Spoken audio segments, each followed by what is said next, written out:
Alors là, vous vous trouvez devant la première de couve de la Genèse. J'ai choisi ce tableau-là, cette illustration-là, parce qu'il représente à mes yeux l'harmonie du cosmos, à savoir que c'est la musique des étoiles, c'est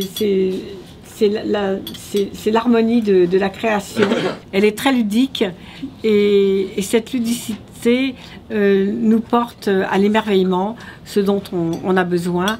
Et je pense que d'être porté vers un mysticisme qui est ludique, c'est très important parce que ça amène la joie, l'émerveillement. Ça vient d'une intention qui est très très positive. On était invités l'un et l'autre à une signature, à une dédicace de livres. Et donc il se trouvait qu'il était là. Et donc il était en train de me serrer. Pendant qu'il était en train de me serrer la main, il me disait: Patricia, j'ai 5 regrets dans ma vie. Vous faites partie de ce 5e regret. Il m'a dit: j'ai été très lâche parce que je vous l'ai laissé avec ce livre. Je n'ai jamais rien fait pour vous. Et me dit-il, c'est très regrettable. Ceci étant, il n'a jamais rien fait non plus après. Donc j'ai trouvé ça assez amusant. Mais bon, c'était quand même très gentil de le dire. Il faut que je vous raconte comment s'est passée cette rencontre avec ce livre. J'étais un jour invitée chez des gens qui possédaient une très belle bibliothèque. Et je me suis dit, dans cette bibliothèque, je suis sûre qu'il y a un livre qui va m'époustoufler, qui va me bouleverser. Je sais pas, c'était comme une espèce de pressentiment. Donc, je suis allée seule dans cette bibliothèque. Je les regardais émerveillée parce qu'il y avait des livres qui étaient extraordinaires. Il y en avait jusqu'au plafond. Et puis, voilà, je me suis tout d'un coup avancée vers un livre. Je vois une rangée de livres NRF. Je vois Jean d'Ormesson, je vois Dieu, sa vie, son œuvre. Je prends le livre et je l'ouvre au hasard. Et en l'ouvrant au hasard, sur quoi je tombe?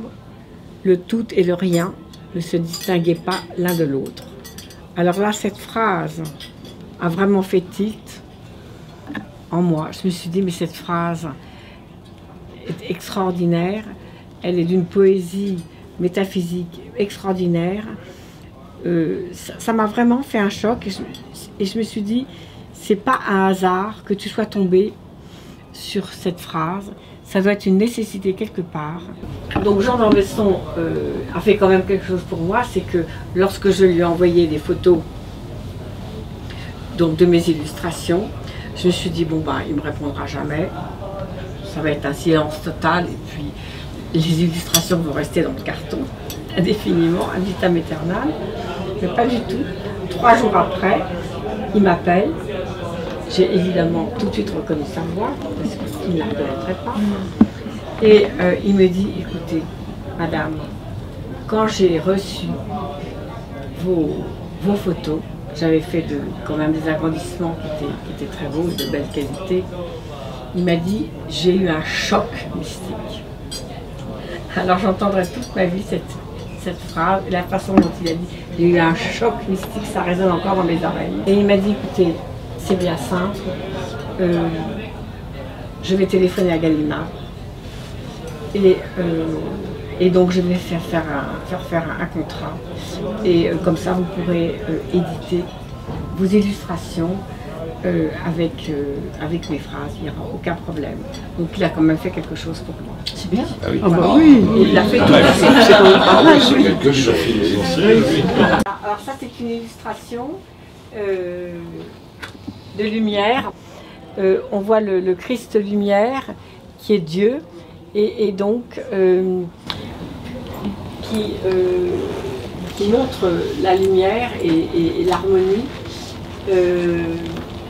Et la sphère céleste. En fait, ça c'est la première. C'est la première que j'ai faite. C'est le tout et le rien ne se distinguaient pas l'un de l'autre. Alors, donc vous avez juste l'œil ouvert, un œil ouvert, enfin mi-ouvert de Dieu, l'œil qui veille, l'œil qui voit le présent, le passé et l'avenir.